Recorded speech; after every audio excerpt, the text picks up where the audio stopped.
ます。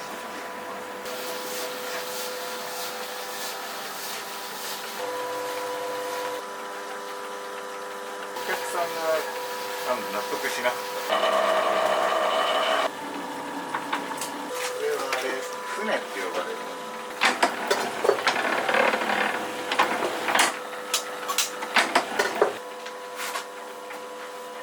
食べてくださるお客様がどう食べてくるかと思いますね。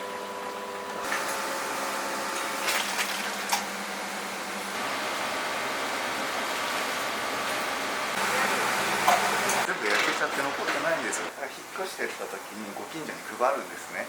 当時に出しましょうよっていう独特なそこ。なるほど。あれ、岡持3年、エビオイ8年、釜前一生ってよく言われるんです。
こんな感じにどんどん混ざっていくんですけど、はい、揚げのタイミングだったらあとはやるんですけど、なんだろう、見た目より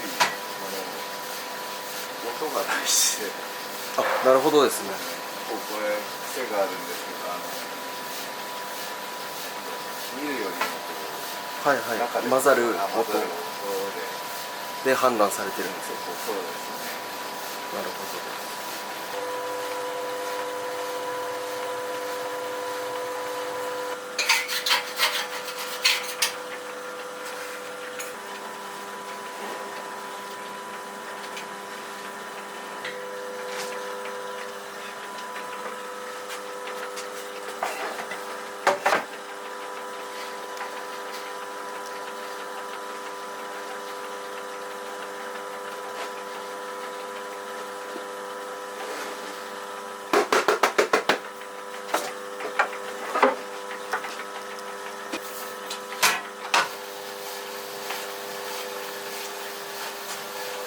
ちなみにこの製麺機はいつ頃の？いつだろうな、もともと一回お店を建て替えた時に機械入れ替えてるんで、はいはい、その前からだからもう50年ぐらい使ってると思うんですよね。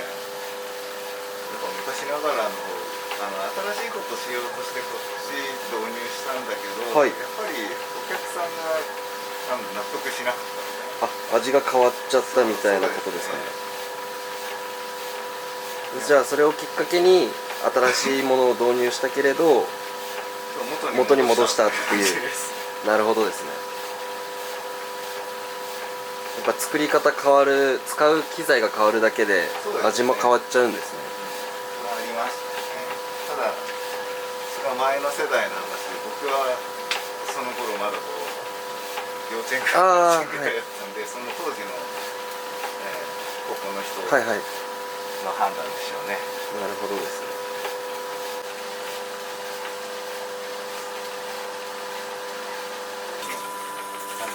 く握ってほぐれるぐらい。はいはい。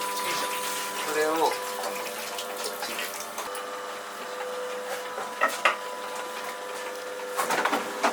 最初にこれをやる作業をバラがけって言います。まあ、要するにバラバラなものを一つにまとめていく作業。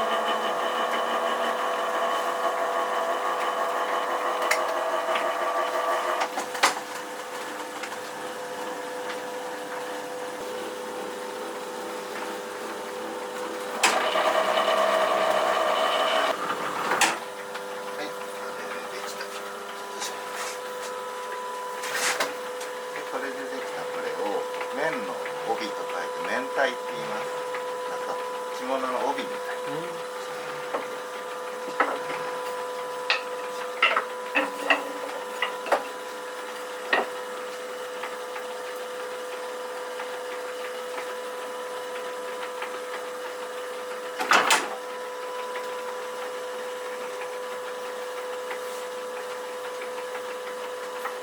次にやるのが重ねという作業ですね。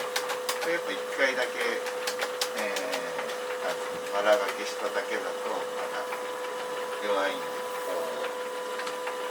何層か重ねてコシと強さと滑らかさを出します。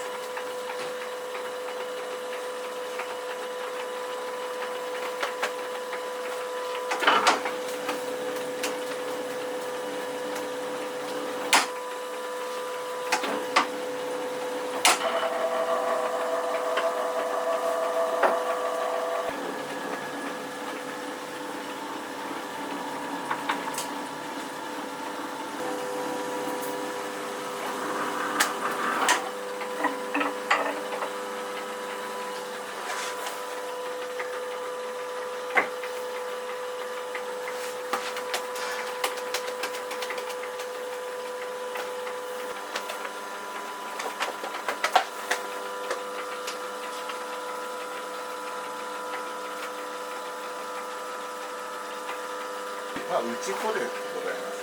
これだけだとくっついちゃうので、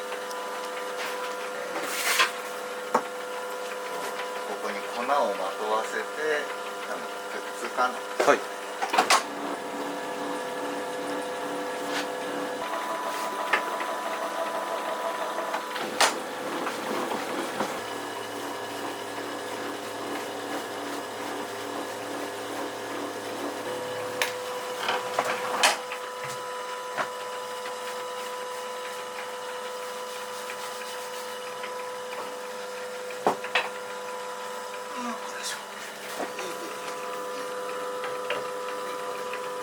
周りについてる、打ち粉なんですけど、これもそば粉です。はい。要するにそば湯がなんだろう、白いのってこの打ち粉がはいはい。お湯にあ、溶け出してるから。そうなんですよ。これ霧の箱でできてる、これはあれですね、船って呼ばれるもの。大体ラーメン屋さんとかだと一人前だとこういう丸いタレになってるんで、そば屋はもうそこら辺は大きく切ってもろいものなんで、そのままなんていうの、小分けとか一人前にしないでそうやってこう出して今お見せします。はい。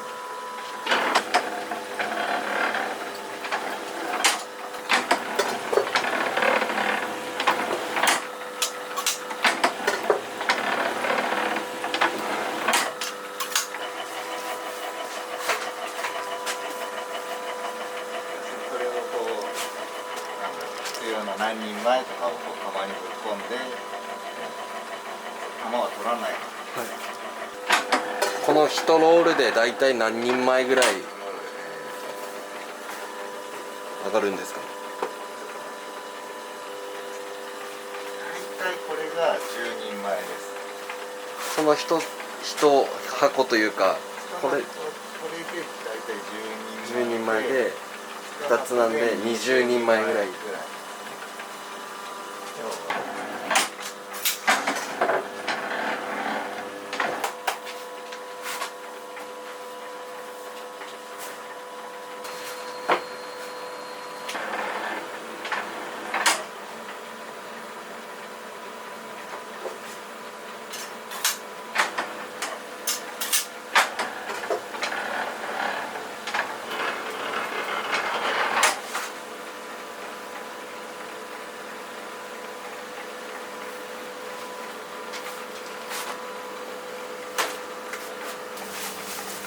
今日の大きさぐらいだと、はい、10人前10人前10人前10人前60人前ぐらい。そばってよく手打ちそばとかあるじゃないですか。製麺機を使ったそばと手打ちそばの大きな違いとかってこう出たりするんですかね。そうですね、やっぱあると思いますね。そうですよね。これはやっぱり各お店の味ってものが、はい、これにはやっぱこれが合うとかだと思うんですけど、具体的にはどうだろうな。やっぱり手打ち職人だってやっぱその日手を抜いてしまえば美味しいものはできないんですけど、やっぱり機械使ってるからってやっぱりなあなあじゃダメで、やっぱり日々こうバランス見立てながら、結局最後は食べてくださるお客様がどう感じ取るかと思いますね。拝見してて思ったのは、まあ機械も結構長めに使ってるとおっしゃってたので、機械とはいえど職人技なのかなってちょっと思いまして。ただこない材料入れてピッとボタン押してるだけ話じゃないじゃないですか。やっぱりこうなんだろう、これはこれでなんだろう、固定としたあれが必要になりますね。そうですよね。それは拝見させてもらっててすごく思いました。技術的にはなんだろう、全自動ではないので、やっぱりこうところどころに努力が必要ですね。調整とかも多分日によって変わりますもんね、その数字の。違いますね。やっぱり水回しにしても圧にしてもやっぱり手作業、最後は手作業なんで、これくらいかなとか。まあ本当にそこは感覚というか。そうですね。なんか昨日の毎日打つから、はい、昨日の自分とその今日の自分の会話みたいな感じ。はいはい、昨日こうだから今日こうするんだけど、これでもこれか。だから毎日毎日やっていかないと、その後天候とか、はい、その日のコンディションにも左右されるので。なるほどですね。やっぱり難しいですね。こうブレちゃいけないから、それを同じものはできないんだけど、そのブレをいかに小さくするかみたいな。っていうのが僕らの技術というか、そういうことですね。なってくる。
ちゃって残ってないんですよ。あ、そういうことですね。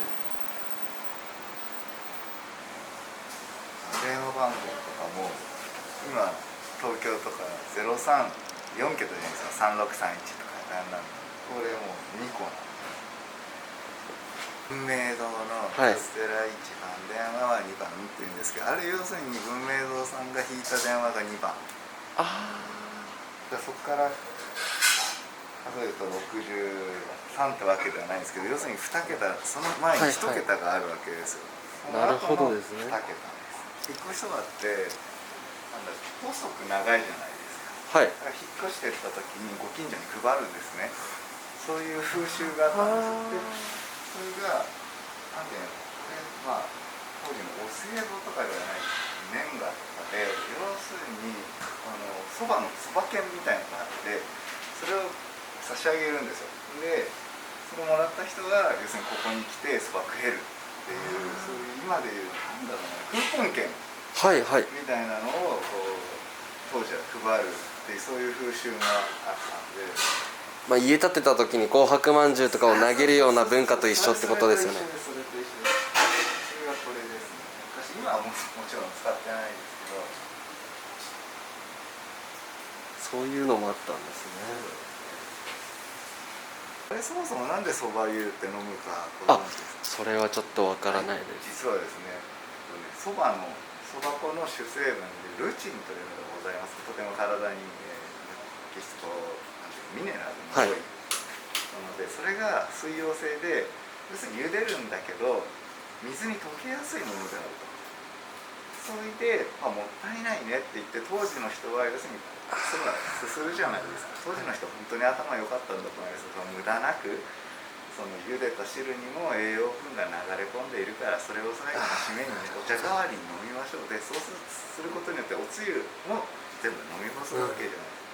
で栄養価も高いそばの茹で汁を入れて飲みましょうっていうのがそば湯なんですね。なるほどですね。そうなんですよ。あとそば湯割りとか、はい。とかもあるじゃないですか。あれもすごい合点のいく理論で、へえ。私の酸性の成分でそのルチンの吸収をはい体の中で促進させてくれる。ああ、なるほど。だからお湯割りって結構ただのお湯割りじゃなくて、梅干しをそば湯割りに入れることによってすごいさらに飲んでお酒飲んでこう栄養の吸収を助けてくれるから、当時の日本食ってすごいなっていうのね。すごい効率的にというか。効率的にやっぱほら当時すごい科学文明があったわけじゃないけど、きっと飲んだ人が体にいいってなって、健康だってなって多分広まってたんだと思うんですよ。それが多分科学的に解明するとみたいなのが多分後付けだったと思うんですよ。そうですよね。まあ変な話、その時代にじゃあそういう技術があったかって言われると、例えば江戸時代から飲んでるわけじゃないですか。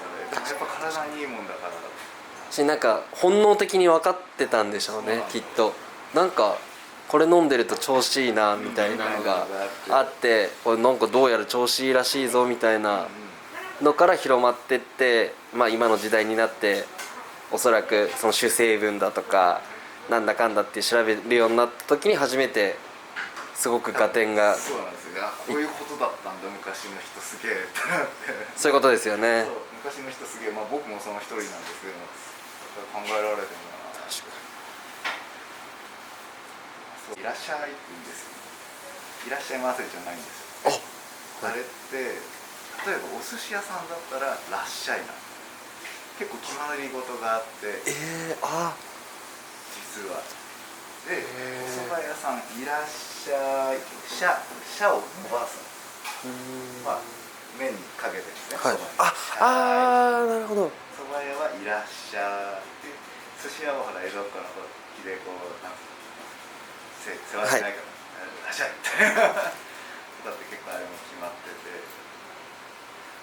そういうところもあるんですね。そうなんですね。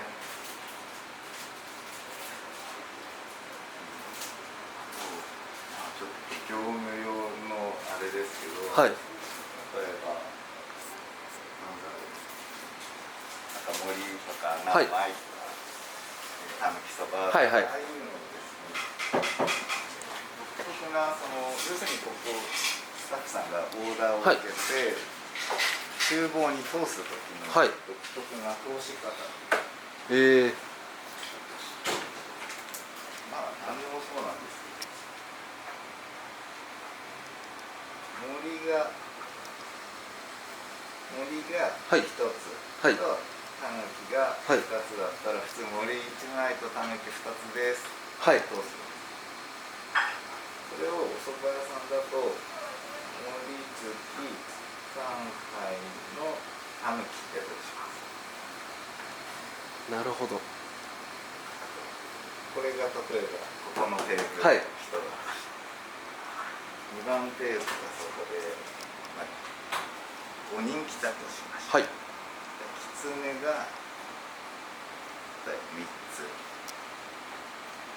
カレーが2つだとしましょう。だから通す、はい厨房に通すときはカレーマジ5杯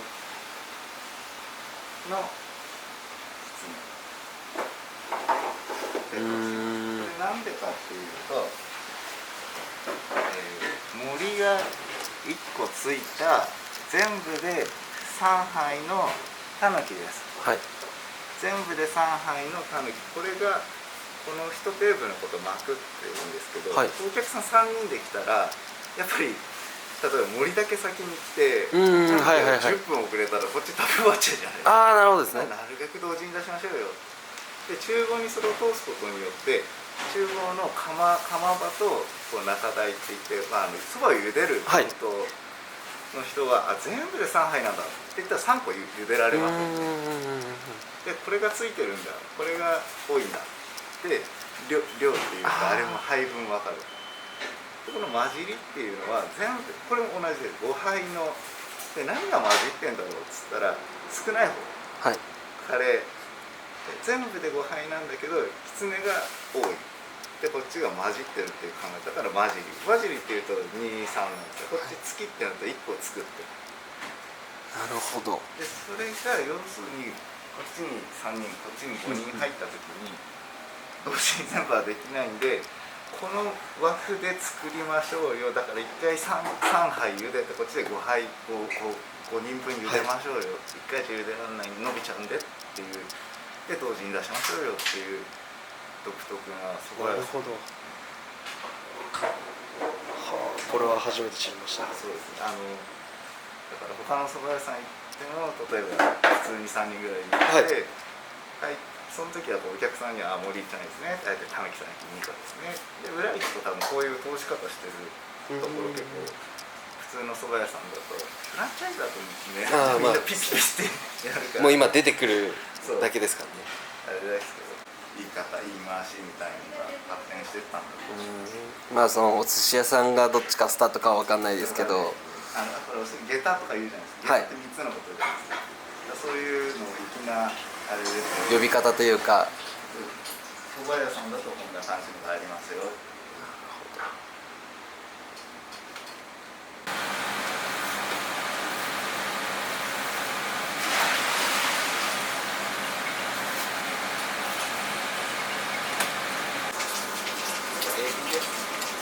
天ぷら用の。そうです。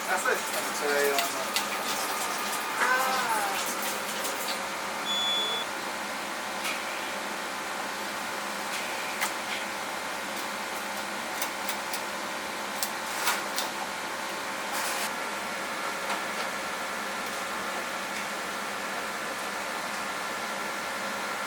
はい、ありがとうございます。ちょっと伸ばして。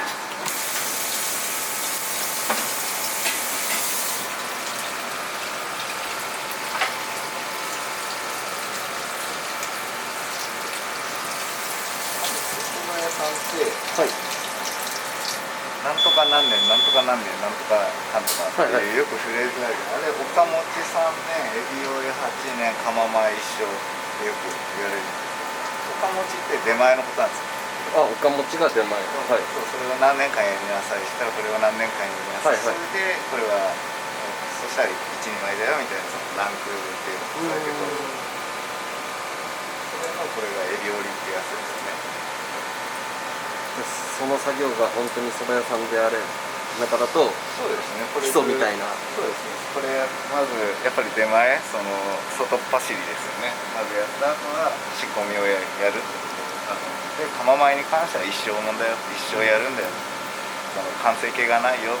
ていう、結構難しい。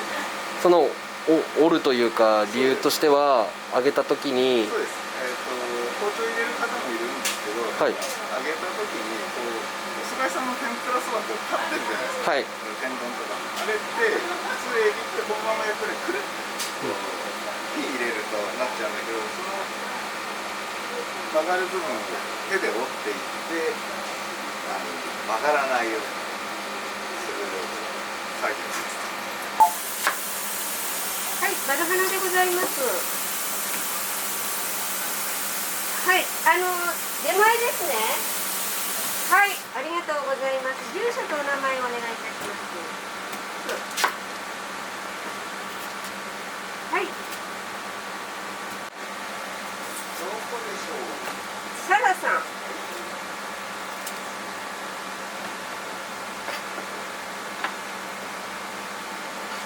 はい。カツ丼ですね。はい。はい。はい、わかりました。ちょっとまだ始まってないので、30分前後になると思います。はい、よろしくお願いします。2点ですね。とろろにカツ丼です。はい、ありがとうございます。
りがとうございます。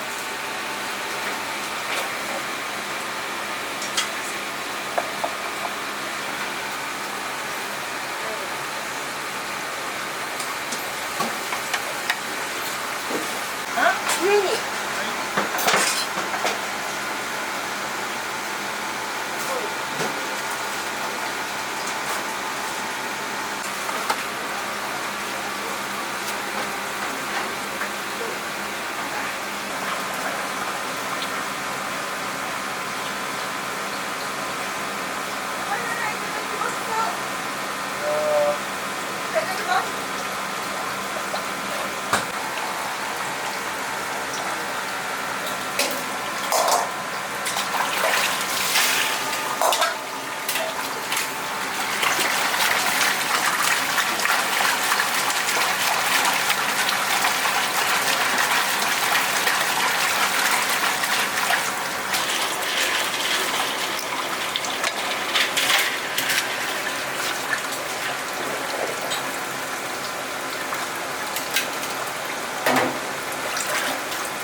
そうです、ネギわさびは別個についてるんで、つゆだけ入れてきます。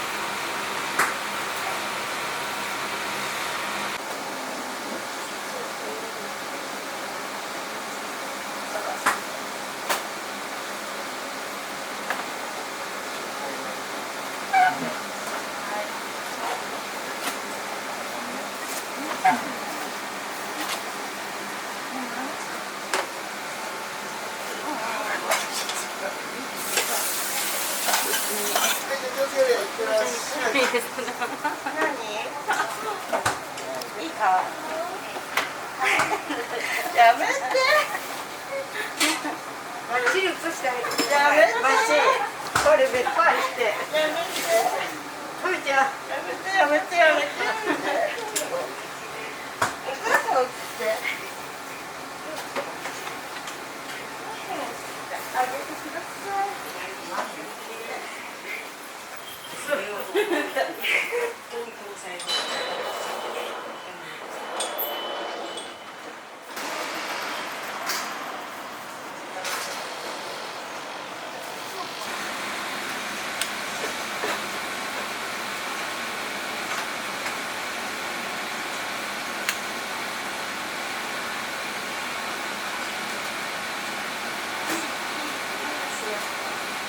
隣にいた人にバナナ、そう、バナナ置いてあったの。すみません、だと思いらっしゃう。みそ一年。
の鬼ですね。はい、わかりました。ありがとうございます。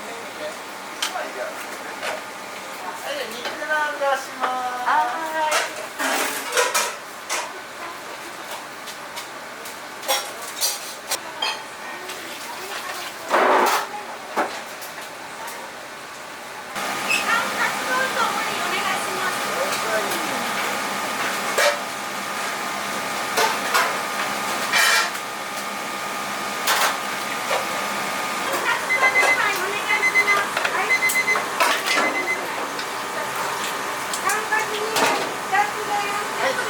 全部で3つね。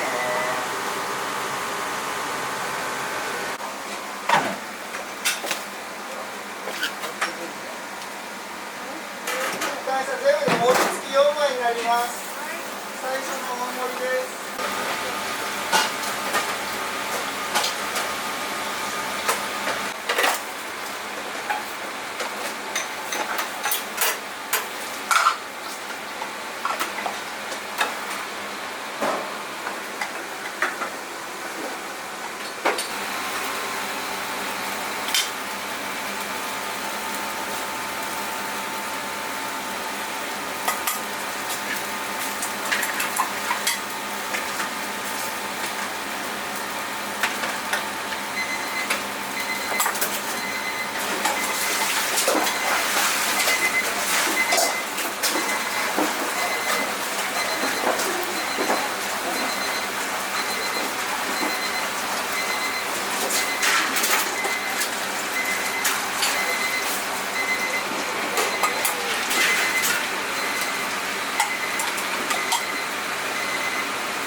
最初の幕、森とカツ丼セット出します。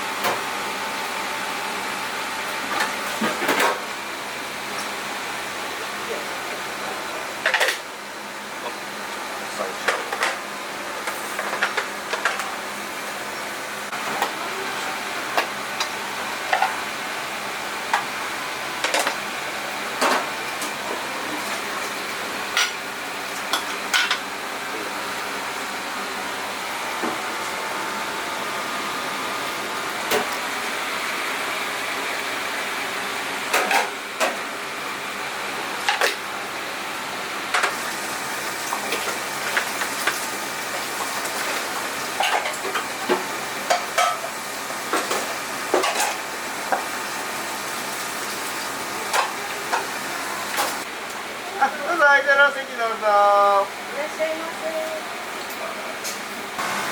ありがとうございます。いらっしゃい。1個だけ先は。はい。パンでどんどんセット。パンでね。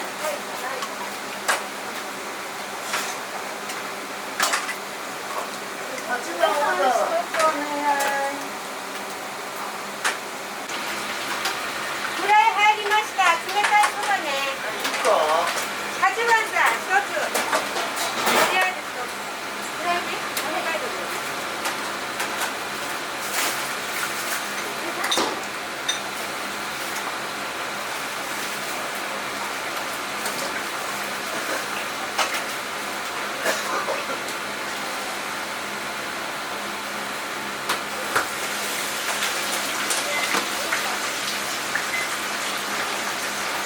ごめんなさい、フライマヨパンで入りました。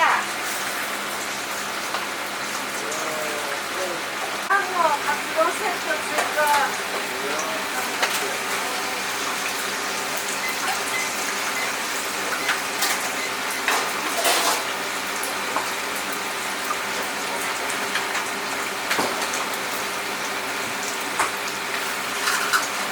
サバだ。黒四角3つちょうだい。あとライス最初に1個ちょうだい。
ごまきしでその後は入ってる。は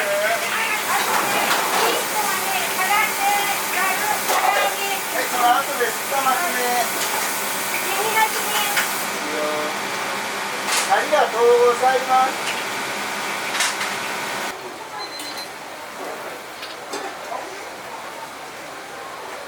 はい。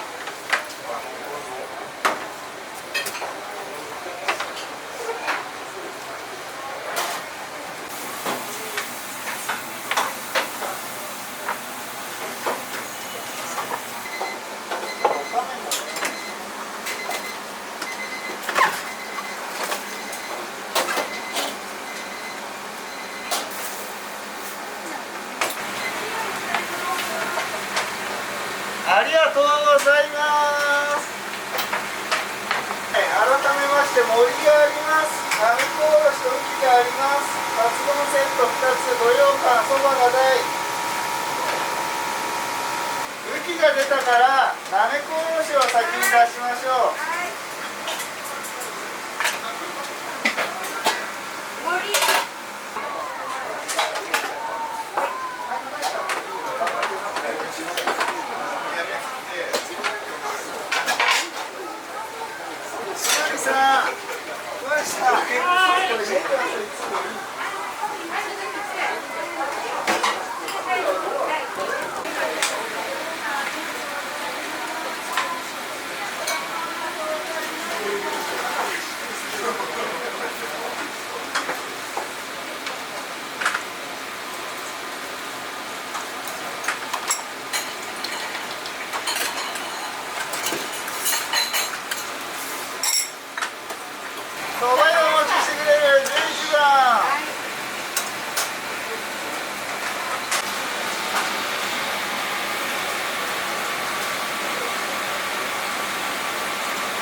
とうございます。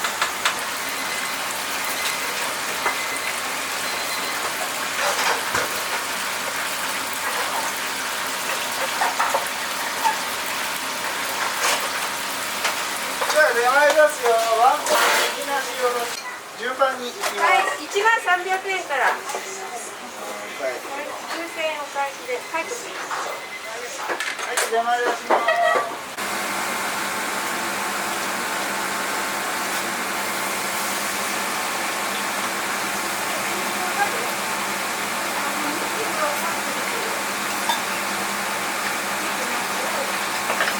今なんだっけ？そう言ってます。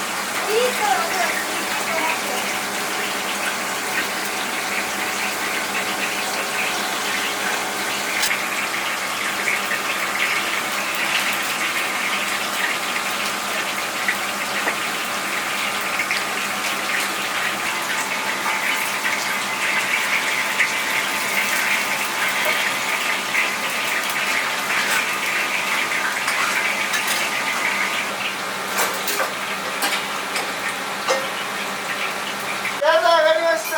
お願いします。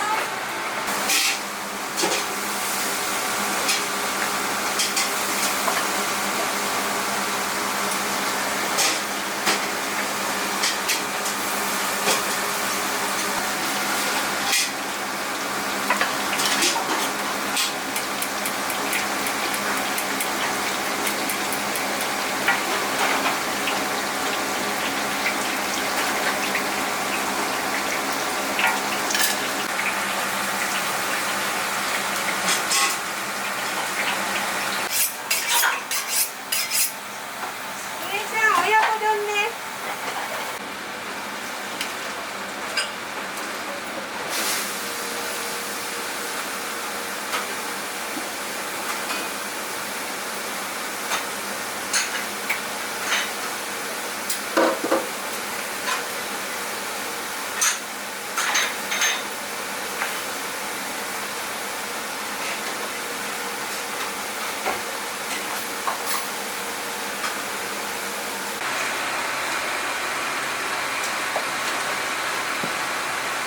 のりちゃん、次来てるの知ってる？さらにチップいただきました。300円。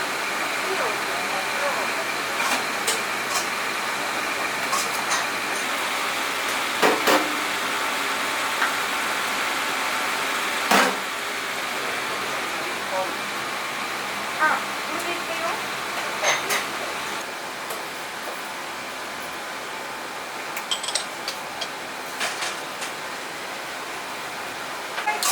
よいしょ。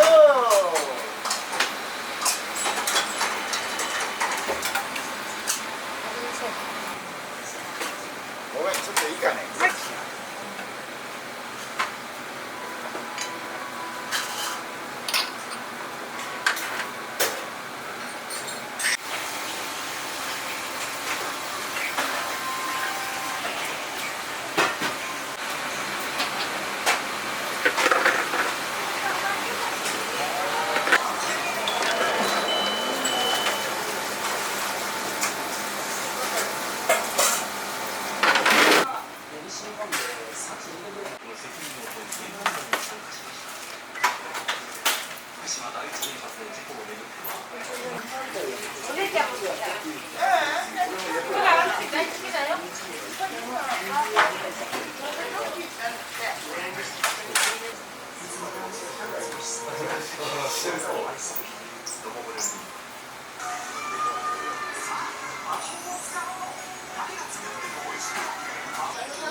はい